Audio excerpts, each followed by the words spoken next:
PT మీద మాట్లాడాలన్నా ఈ మధ్యలో లేసే మంత్రులకు సమాధానం ఇవ్వాలన్నా ఇప్పుడు జూపల్లి గారికి సమాధానం ఇవ్వాలంటే డాక్యుమెంట్లు ఉన్నాయి, ఆధారాలు ఉన్నాయి. I can answer him every point, every question I can answer. Half an hour time అవుతుంది. ఇప్పుడు మాకు మీరు క్వశ్చన్లు వేస్తున్నారు, వాళ్ళు ఏం చేయాలి? మంత్రులుగా ఉండి నా క్వశ్చన్లు ఏవట్రి ఆన్సర్ చేస్తే ఓ బాధ, చేయకపోతే ఓ బాధ. నేను I can answer him, but problem is మీరు నా టైం కట్ చేసి పీపీటీ మీద మాట్లాడడానికి నా టైం పోతుంది. అందువల్ల దాని మీద నేను బయట ఆన్సర్ చేస్తాను. జూపల్లి గారు మొన్న ఆన్సర్ ఇచ్చిన బయట ప్రెస్ మీట్లో జూపల్లి గారు చెప్పే ప్రతి ప్రశ్నకు ఆన్సర్ చేస్తా, because I don't want to lose my time. అధ్యక్ష, ఈరోజు I'm coming to the PPT. First ఆ వైట్ పేపర్ ఫాల్స్ పేపర్ అని ఆధారాలు ఒక 4-5 మీ ముందు పెట్టాను, దానిలో ఉన్న తప్పులు చూపించాను. Now I'm coming to the PPT. అయితే బేసికల్లీ అధ్యక్ష, సభలో ఒక మంచి సాంప్రదాయం ఉండాలంటే అధ్యక్ష, బేసికల్లీ ఈ పీపీటీ ప్రభుత్వం పెట్టినప్పుడు ప్రతిపక్షానికి, ప్రధాన ప్రతిపక్షానికి కూడా పీపీటీకి అవకాశం ఇచ్చుంటే మేము కూడా స్పష్టంగా రాష్ట్ర ప్రజలకు అర్థమయ్యే రీతిలో చెప్పడానికి అవకాశం ఉంటుంది.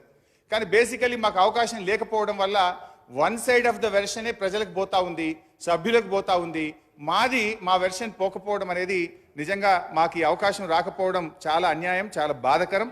మా ప్రొటెస్ట్ను కూడా తెలియజేస్తూ అధ్యక్ష, గత 3-4 రోజుల నుంచి ఉత్తమన్న వారంటే నాకు కొంచెం చాలా గౌరవం, ఐ రెస్పెక్ట్ హిమ్. సో ఉత్తమన్న గారు గత 3 రోజుల నుంచి అసెంబ్లీకి కూడా రాకుండా, మిత్రమా ప్లీజ్ యూఆర్ న్యూ మెంబర్, కొంచెం వినన్నా నీకు కూడా అర్థమవుతుంది. అయితే గత 3-4 రోజుల నుంచి అన్న సభకు రాకుండా బాగా ప్రిపేర్ అయితే అద్భుతంగా ప్రిపేర్ అవుతున్నాడు. ఈ నీటిపారుదల రంగాన్ని చక్కగా ఆవిష్కరిస్తారని నేను ఆశపడ్డాను. కానీ అధ్యక్ష, వారి ప్రయత్నం ఎంతసేపు గత ప్రభుత్వం మీద బురద జల్లేటువంటి ప్రయత్నం ఎక్కువ కనబడ్డది, మా మీద బురద జల్లే ప్రయత్నం ఎక్కువ కనబడ్డది తప్ప భవిష్యత్ కార్యాచరణ విషయంలో దాని మీద ఒక లాస్ట్లో వారు పాసింగ్ రిమార్క్ చెప్పారు తప్ప ఒక రోడ్ మ్యాప్ ఇవ్వలేకపోయారు అనేటువంటిది నా అభిప్రాయం అధ్యక్ష. అయితే వారు చెప్పిన దాంట్లో చాలాసేపు మా మీద మా తప్పిదాలు ఎత్తి చూపడానికి చాలా కష్టపడ్డట్టుగా కనబడ్డది. బట్ నేనేమంటున్నా అంటే అధ్యక్ష, మరి గత 2004 నుంచి 14 దాకా మీరు కూడా మంత్రిగా ఉన్నారు, శాసనసభ్యుడిగా ఉన్నారు.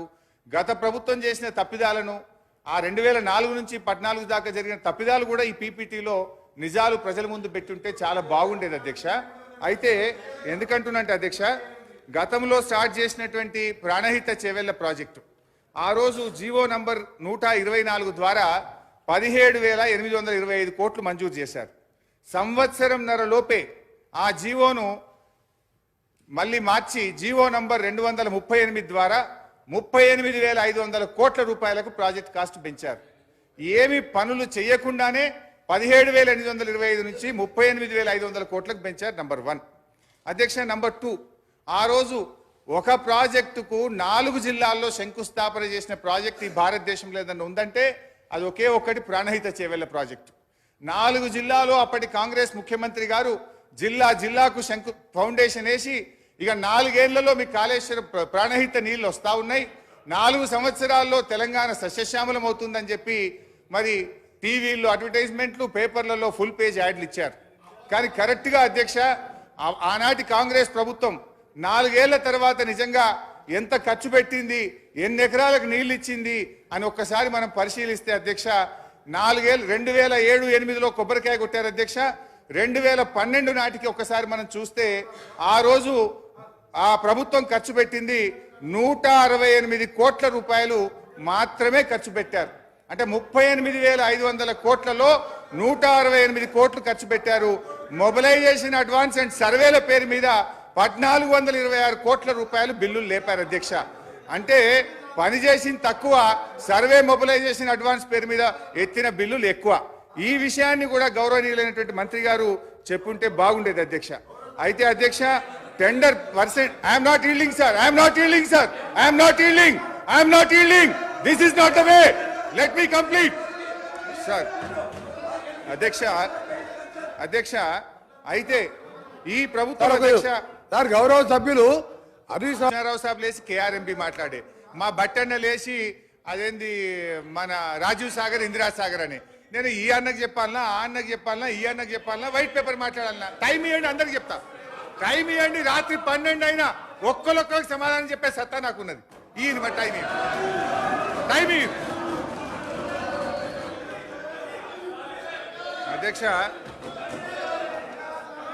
అధ్యక్ష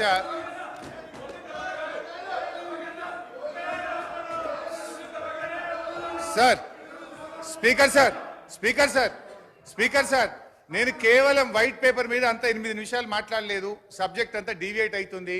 మళ్ళీ మా బట్టనే లేచి వేరే టాపిక్ తెచ్చి ఇప్పుడు దానికి చెప్పకపోతేనేమో నేను తప్పులో పడతా, చెప్తానేమో టైం పోతుంది. ఇదేం పంచాయతీ సార్ ఇది? ఇప్పుడు అన్న ధన్మని ఏదో మాట్లాడి దానికి ఆన్సర్ ఇస్తే ఓ బాధ ఉన్నది, ఇవ్వకపోతే ఓ బాధ ఉన్నది నాకు. అధ్యక్ష గౌరవనీయులు బట్టి విక్రమార్క గారు, నేను జస్ట్ 1 minute కంప్లీట్ చేస్తే లెంది సబ్జెక్ట్ కానీ అందులో బోను. వారు ఒక విషయం మాట్లాడుతూ ఇందాక ఏమన్నారంటే ప్రాణహిత చేవెళ్లలో 10,000 కోట్లు ఖర్చు పెట్టారు, ఇక 28 పెడితే అయిపోతుండే అన్నట్టుగా ఒక సత్యదూరమైన విషయాన్ని వారు మాట్లాడే ప్రయత్నం చేసినారు. అయితే అధ్యక్ష విషయం ఏంటంటే అధ్యక్ష మొత్తం 2007 నుంచి 2014 దాకా ఆ రోజు ఉన్నది కాంగ్రెస్ ప్రభుత్వం. ఇదే బట్టన్న గారు కేబినెట్ ర్యాంక్లో డిప్యూటీ స్పీకర్గా ఉన్నారు. 4 ఏళ్లలో పూర్తి చేస్తామన్న ప్రాజెక్టు 8 ఏళ్లైనా కనీసం ఒక అనుమతి కూడా తేలేకపోయిందంటే అది మీ చేతగానితనము, తెలంగాణ పట్ల మీ నిర్లక్ష్యం కాదా? ఆ రోజు 8 ఏళ్లలో కనీసం మహారాష్ట్రతో అంతర్రాష్ట్ర ఒప్పందం చేయలేదు, సిడబ్ల్యూసీకే ఒక అనుమతి తీసుకురాలేదు. అది కూడా మా బట్టన్న గారు ఇంకో తప్పుడు విషయం ఏం చెప్పిందంటే 10,000 కోట్లు ఖర్చు పెట్టిందని చెప్పిండ్రు. వాస్తవంగా కాంగ్రెస్ ప్రభుత్వం దిగిపోయే నాటికి పెట్టిన ఖర్చు 6,116 కోట్లు. అందులో మొబిలైజేషన్ అడ్వాన్స్ల పేర్ల మీద ఇచ్చింది 2,328 కోట్లు అయితే ల్యాండ్ ఎక్విజేషన్ వర్క్స్ మీద పెట్టింది కేవలం 3,700 కోట్లు మాత్రమే. అంటే 8 ఏళ్లలో 4 ఏళ్లలో పూర్తి కావాల్సిన ప్రాణహిత చేవెళ్లకు 8 ఏళ్ల తర్వాత మీరు పెట్టిన ఖర్చు 3,788 కోట్లు. నిజంగా ఇట్లా ఇదే రకంగా ప్రాణహిత జరిగితే మీ మునిమనుమలు చూస్తారు ఈ పనిని. అప్పటికి ప్రాజెక్ట్ కాస్ట్ ఎంత పెరుగుతుందనో ఒకసారి ఆలోచించండి అధ్యక్ష. అయితే ఇంకో విషయం కాకు కూడా చెప్తాను, అన్ననార మొత్తం ఉందే వరి కాకుండా నాకు టైం ఏమి దండం పెట్టా, every question I will answer. అయితే అధ్యక్ష బట్టన్న గారు ఇంకో మాట అన్నారు, మొబిలైజేషన్ అడ్వాన్స్ ఎవరి జేబుల్లోకి పోయిందని. వాస్తవంగా జరిగింది ఏంటంటే అధ్యక్ష టెండర్ కండిషన్స్ లో ఆ రోజు 0.5% ఉంటే టెండర్లు అయిపోయిన తర్వాత దాన్ని 3.5%కు పెంచి మొబిలైజేషన్ అడ్వాన్స్ ఇవ్వడాన్ని కాగు కూడా గతంలో తప్పుపట్టిన విషయాన్ని మీ ద్వారా వారి దృష్టికి తీసుకొస్తా ఉన్నా అధ్యక్ష. అయితే బేసికల్లీ ఇక్కడ ఇంకొక విషయం అధ్యక్ష, తమ్మిడిహట్టిని ఎందుకు మార్చారు అనే విషయాన్ని ఇవాళ పదే మాట్లాడుతున్నారు. యాక్చువల్గా అధ్యక్ష ప్రస్తుతం అక్కడ ఉన్నటువంటి తుమ్మల నాగేశ్వరరావు గారు కూడా ఆ రోజు మా క్యాబినెట్లో ఉన్నారు. అప్పటి ముఖ్యమంత్రి గారు క్యాబినెట్ సబ్ కమిటీ వేశారు. ప్రస్తుత వ్యవసాయ శాఖ మంత్రి ఆ రోజు R&B మినిస్టర్గా ఈ రీఇంజనీరింగ్ దాంట్లో వారు ఉన్నారు, ఈటెల రాజేందర్ గారు ఉన్నారు, చాలా మంది మంత్రులు అనేక రోజులు మాట్లాడి మీటింగులు పెట్టిన తర్వాత రీఇంజనీరింగ్ యొక్క ఆవశ్యకతను గుర్తించడం జరిగింది అధ్యక్ష. అయితే అధ్యక్ష పాయింట్ ఏంటంటే అధ్యక్ష ఇక్కడ చాలా ముఖ్యమైన విషయం ఏంటంటే నిజానికి ప్రాణహిత చేవలను మేము మార్చాలని అనుకోలేదు. మేము ప్రాణహిత సేవలను కొనసాగించాలని అప్పటి ప్రభుత్వం మేము అధికారంలోకి వచ్చిన తర్వాత 7 ఏళ్లైనా వీళ్ళు కనీసం అనుమతి కూడా తేలేకపోయినరు అని వెంటనే నేనే నెల రోజుల్లోగా మహారాష్ట్రకు వెళ్ళి అక్కడ ప్రభుత్వంతో మేము ప్రాణహితకు అనుమతులు కావాలని సంప్రదింపులు జరిపాం. కానీ అప్పటి ప్రభుత్వం ఒప్పుకోలేదు అధ్యక్ష. ఇన్ఫ్యాక్ట్ అధ్యక్ష అప్పుడు కేసీఆర్ గారు ఇదే ప్రాణహిత చేవెళ్లకు జాతీయ హోదా ఇవ్వమని ఉత్తరం రాసింది. అంటే మేమేమి అట్లా గుడ్డిగా దీన్ని వ్యతిరేకించలే. 7/6 ప్రభుత్వం 3 జూన్ నాడు గవర్నమెంట్ వస్తే 7వ తారీఖు అంటే 4 రోజుల్లోనే 7 జూన్ 2014న ప్రాణహిత చేవెళ్లకు జాతీయ హోదా ఇవ్వని కేసీఆర్ గారు ఆ రోజు ఉత్తరం రాశారు. తర్వాత అధ్యక్ష 6/9/2014 కేంద్ర ప్రభుత్వానికి ప్రాణహితకు జాతీయ హోదా ఇవ్వండి అని చెప్పి కేసీఆర్ గారు ఉత్తరం రాశారు. అయితే అధ్యక్ష ఈలోపు మేము మహారాష్ట్ర దగ్గరికి వెళ్ళి అనేక సంప్రదింపులు చేశాం. మీరు 152కు ఒప్పుకోండి, ఇది ఎట్లయినా మాకు చాలా ముఖ్యము అని చెప్పి గత ప్రభుత్వం 8 ఏళ్లలో చేయలేదు కానీ మీరు ఒప్పుకోండి అని మేము వెళ్తే వాళ్ళు మాకు ఒక లెటర్ ఇచ్చారు. అప్పటి మహారాష్ట్ర ముఖ్యమంత్రి పృథ్వీరాజ్ చౌహాన్ గారు మన తెలంగాణ ఆంధ్రప్రదేశ్ ముఖ్యమంత్రి కిరణ్ కుమార్ రెడ్డికి లెటర్ రాశారు.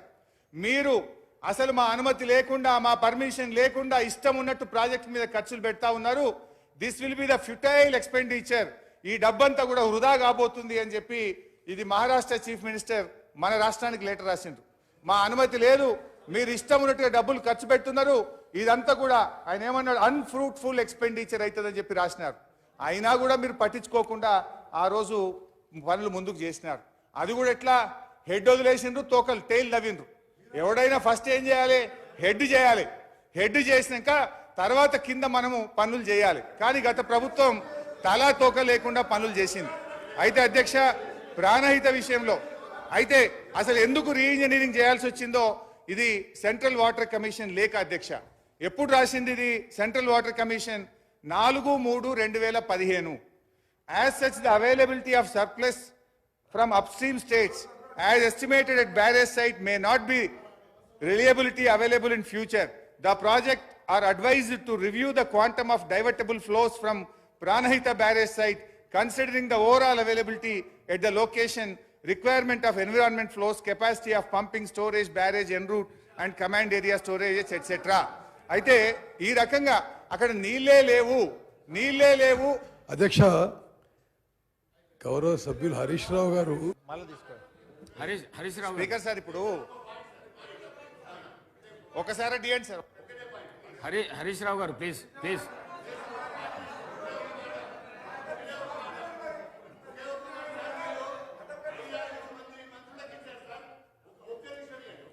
హరీష్ రావు గారు మీరు మాట్లాడిన తర్వాత ఇస్తారు. హరీష్ రావు గారు మాట్లాడండి. మీరు మాట్లాడండి. ఇప్పుడు స్పీకర్ సార్ ఇప్పుడు సార్ ఇప్పటికీ నేను మాట్లాడింది 10 నిమిషాలు, మంత్రులు మాట్లాడింది గంట. నేను ఎట్లా సార్ ఇట్లయితే గంట సేపు డిస్టర్బ్ చేస్తే నేను ఏం మాట్లాడాలి సార్? అధ్యక్ష గౌరవనీయులు వారు కూడా గంట మాట్లాడితే నాది ఎట్లయితే సార్? నా ఫ్లో దెబ్బతీయాలని ఒక కుట్ర జరుగుతుంటే వారు కూడా ఈ రాష్ట్రానికి ఉప ముఖ్యమంత్రి గారు గౌరవిస్తాం సార్. వేరే ఏదైనా టాపిక్ మీద మాట్లాడినప్పుడు నేను నన్ను ఇంట్లో మాటి డిస్టర్బ్ చేస్తే నేను ఎట్లా మాట్లాడాలి సార్? అందులో ఆర్థిక శాఖ మంత్రి సరే సార్, మీ దయ ఏం చేస్తాం. అయితే అధ్యక్ష గౌరవనీయులు బట్టి విక్రమార్క గారు సభను తప్పుదో పట్టించే ప్రయత్నం చేసినారు. రెండు విషయాలు I want to clarify through you sir. విషయం ఏంటంటే మీరు అంటున్నారు మీరు 3,000 ఎకరాలకు ఎందుకు ఇవ్వలేదని. మరి మీరేం చేసింది 8 సంవత్సరాలు?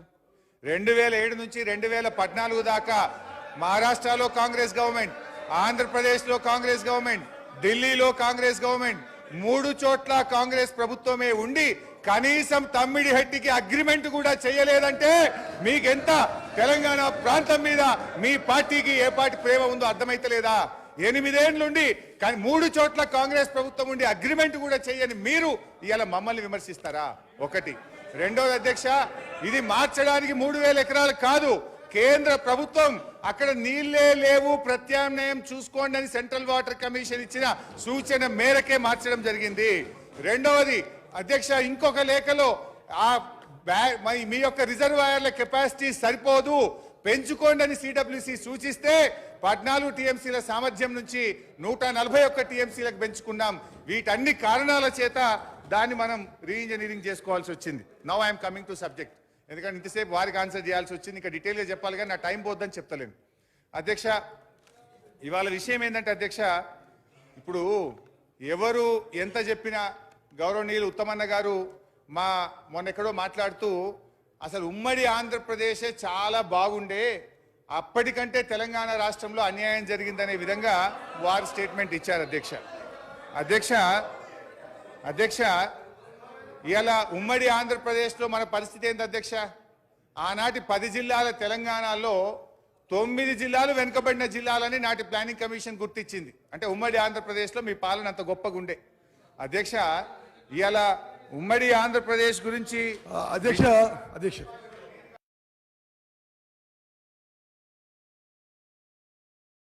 ఇప్పుడు మీరు అధికారంలో ఉన్నారు. ఒకవేళ తప్పులు జరిగితే చర్యలు తీసుకోండి. You are at liberty. ఎవరు వద్దంటున్నారు? మీకు ఇష్టం ఉన్న ఎంక్వైరీలు చేయండి, మీరు చర్యలు తీసుకోండి. మేమేమి అడ్డం లేం కదా. You do what ever you want. అధ్యక్ష, ఇకపోతే అధ్యక్ష, ఉమ్మడి ఆనాటి కాంగ్రెస్ పాలనలో ఎందుకంటే ఈ రాష్ట్రాన్ని ఎక్కువ కాలం పాలించిందే కాంగ్రెస్ పార్టీ. ఆనాడు వీళ్ళందరూ ఇదే ఉత్తమన్న మంత్రిగా ఉన్నారు, బట్టి అన్న, చాలా మంది కోమటిరెడ్డి వెంకటరెడ్డి అని వీళ్ళందరూ కూడా, జూపల్లి గారు అందరూ మంత్రులుగా ఉన్న వాళ్ళు ఇవాళ కూడా మంత్రులుగా ఉన్నారు. అయితే అధ్యక్ష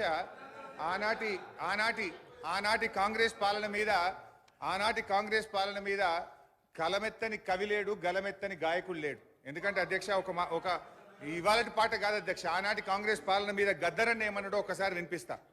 కాంగ్రెస్ పాలనలో రన్నా మన కన్నీళ్లే మిగిలాయో రన్నా, గోదావరి తల్లి గొల్లుమని ఏడ్చింది, కృష్ణమ్మ తల్లిరా కన్నీళ్లు రాల్చింది, సింగరేణి తల్లి సిన్నబోయింది, 610 జీవోనేమో జీరో అయిందని ఆనాడు కాంగ్రెస్ పాలన మీద ప్రజా యుద్ధ నౌక గద్దరన్న చెప్పిన మాట అధ్యక్ష అందశ్రీ గారు, ఉత్తరాన గోదావరి ఉప్పొంగి ఉరకనేమి, దక్షిణాన కృష్ణమ్మ దర్జాగా పారనేమి, నీళ్లు లేక నోళ్లు తెరిచిన బీళ్లను చూడు, మా పల్లెలన్నీ బోసిబోగా తల్లడిల్లుతున్న తల్లి చూడు తెలంగాణ చుక్క నీళ్లు దేదేన దాన, మా గోడు తెలంగాణ బతుకు పాడైన దాన అని అందశ్రీ గారు ఆనాటి కాంగ్రెస్ పాలన మీద రాసిన పాట అధ్యక్ష.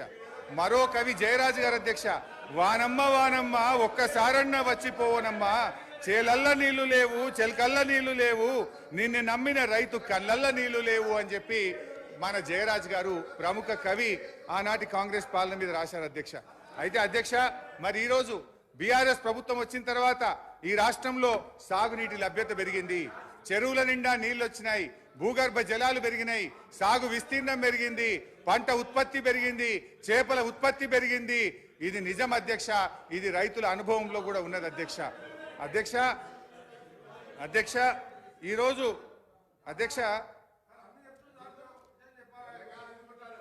అధ్యక్ష ఇవాళ అన్ని చెప్తాను, ఎంత తొందర పడతాను అధ్యక్ష. ఈరోజు తెలంగాణ ప్రభుత్వం వచ్చిన తర్వాత ఒకప్పుడు మన ప్రాంతంలో వలసలు ఉంటుండే అధ్యక్ష. ఇవాళ మేము వచ్చిన తర్వాత చెరువులు బాగా చేసి, ప్రాజెక్టులు బాగా చేసి, నీళ్లు ఇచ్చిన తర్వాత ఇలా వలసలు వాపసు వచ్చినాయి. పక్క రాష్ట్రాల నుంచి కూలీలు నాట్లేయడానికి ఇవాళ తెలంగాణకు వచ్చేటువంటి పరిస్థితి వచ్చిందా లేదా అని నేను అడుగుతా ఉన్నా. ఇవాళ దక్షిణ భారత ధాన్యాగారంగా ఈ దేశానికే 10 రాష్ట్రాలకు అన్నం పెట్టే అన్నపూర్ణగా ఈ తెలంగాణను మనం మార్చినామా లేదా అధ్యక్ష? కేంద్ర ప్రభుత్వం మేము ఈ వడ్లు కొనలేము అని చేతులెత్తేస్తే ఢిల్లీకి పోయి ధర్నా చేసేంత పరిస్థితి వచ్చిందంటే ఈ రాష్ట్రం బాగుపడ్డట కాదా అని నేను అడుగుతా ఉన్నాను అధ్యక్ష. మా జగదీశ్ ఉన్నాడు ఇక్కడ. మేము ఆనాడు ఎస్ఆర్ఎస్పి స్టేజ్ 2కు ఒక్కనాడు కూడా చుక్క నీళ్లు పోలేదు. కాళేశ్వరం ప్రాజెక్టు నుంచి ఎస్ఆర్ఎస్పి స్టేజ్ 2 కాలువ పనులు పూర్తి చేసి 2 పంటలకు కూడా నీళ్లు ఇచ్చింది నిజమా కాదా అని నేను అడుగుతా ఉన్నా. ఇలా మహబూబాబాద్ అధ్యక్ష